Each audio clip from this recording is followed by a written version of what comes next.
la sociedad civil tienen alrededor de un 5% del PBI de participación.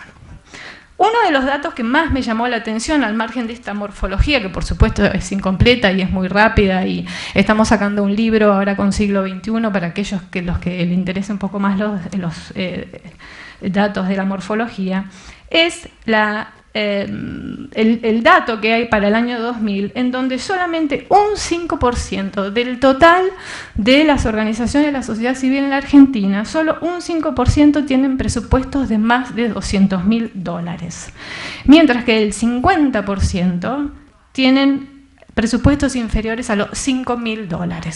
Bueno, esto realmente refleja que al interior del mundo de las organizaciones, de la sociedad civil, existe una tremenda desigualdad. Una desigualdad que es reproducida en relación a la desigualdad social que existe en la Argentina. Y esto genera todo tipo de tensiones y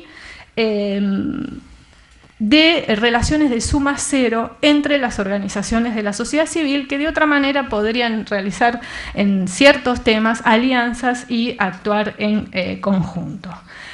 Los recursos que reciben las organizaciones provienen de las fundaciones internacionales y también de los estados nacionales y municipales. Pero lo que se genera es una división entre organizaciones ricas y pobres. Las ricas son altamente profesionalizadas, con staff profesionalizados, que tienden a transformarse en lo que se llama organizaciones supermercadistas. Es decir, organizaciones que tienen capacidad técnica, que tienen dinero, que tienen contactos, que tienen acceso a los medios y que se dedican a implementar cualquier política que los donantes, cualquier agenda que los donantes tengan interés de que sea implementada.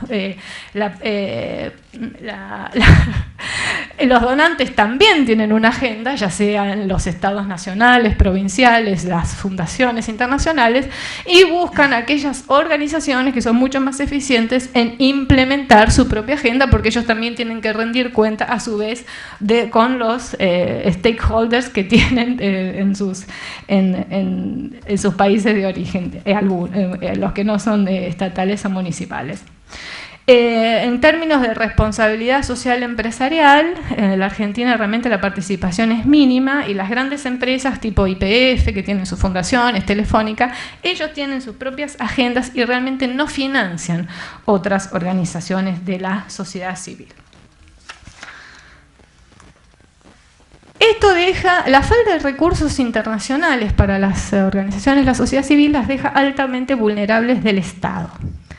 Y en ese sentido, siguiendo los lineamientos de Albert Hirschman, en general las organizaciones no tienen ningún tipo de salida a esta situación, no tienen recursos alternativos para implementar sus agendas de manera autónoma, y terminan siendo leales a aquellos gobiernos, tanto municipales, nacionales o provinciales, que pueden ofrecerles algún tipo de recurso. Y en general, no voy a entrar en eso, pero todos los gobiernos desde la transición y mucho más en los últimos años han utilizado una política de divide et impera. Lo hemos visto entre las organizaciones, lo hemos visto en el movimiento piquetero, en el movimiento de derechos humanos, también pasa con organizaciones de la sociedad civil más capilares, menos visibles.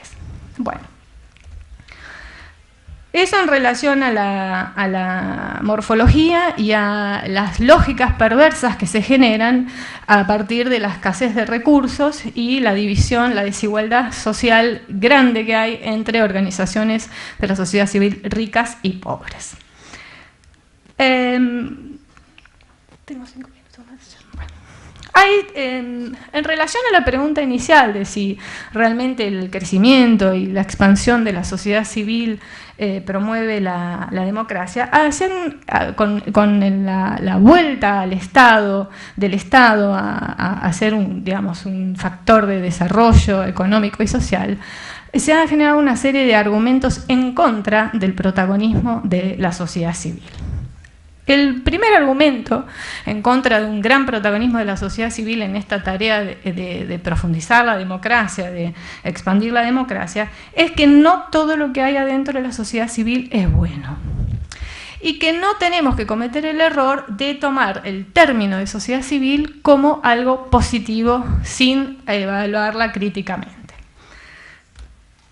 Desde ya que en la Argentina no es una excepción, grupos mafiosos, skinheads, grupos digamos, fascistas que se organizan y funcionan como organizaciones de la sociedad civil existen en todos los países del mundo, y nosotros hemos tenido varios ejemplos de antisemitismo proveniente de organizaciones que manejan planes sociales, etcétera. Ha salido en varios diarios.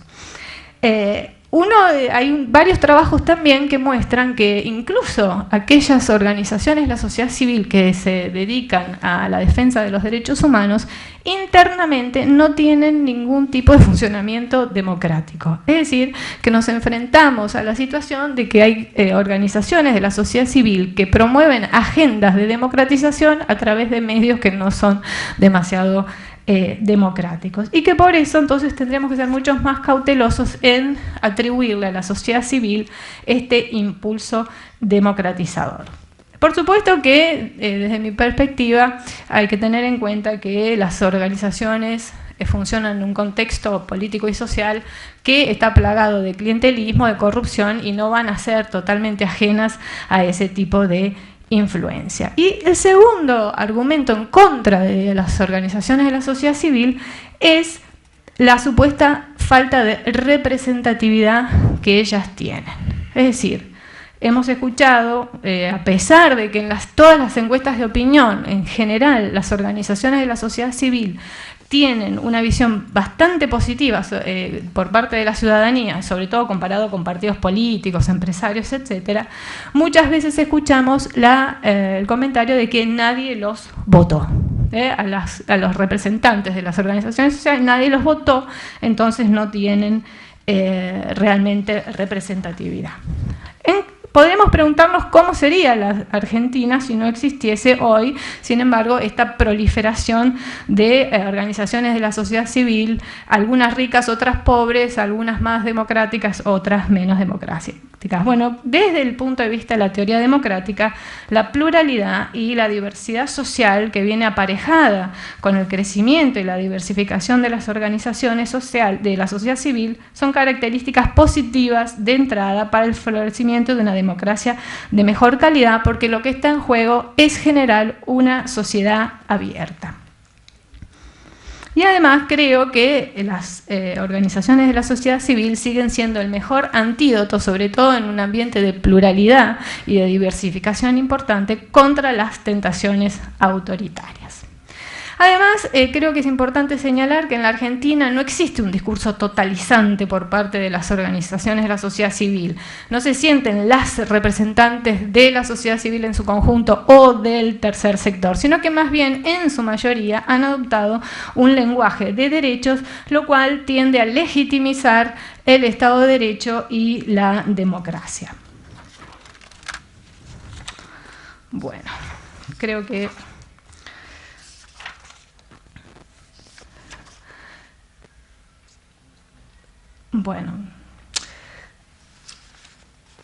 hay dos temas que voy a dejar planteados solamente, que es que es lo que yo llamo la paradoja de la accountability o la rendición de cuentas, que ya lo había mencionado, en relación a que, muchas, sobre todo en el ámbito de la rendición de cuentas, es donde las organizaciones han hecho camino en términos de profundizar la democracia, creo que más en ese ámbito que en el ámbito social.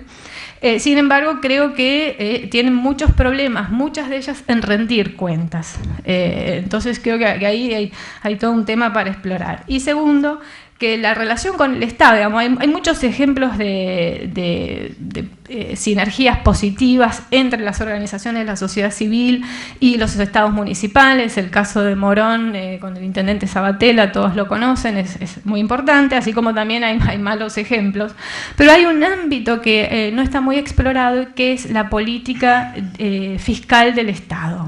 En el 2005 la AFIP implementó un reempadronamiento de las organizaciones de la sociedad civil para determinar cuáles podían advenirse a recibir subsidios y exenciones impositivas. Y hubiese sido una forma realmente de transparentar el ámbito de las organizaciones de la sociedad civil y favorecer a aquellas que no tienen recursos disponibles. Sin embargo, la política tuvo como consecuencia la pérdida de alrededor de, según estadísticas del sector, de 20.000 asociaciones que han quedado al margen de la ley o que han, digamos, no tienen la capacidad de llevar adelante el papeleo que implica la operatoria frente a la FIP.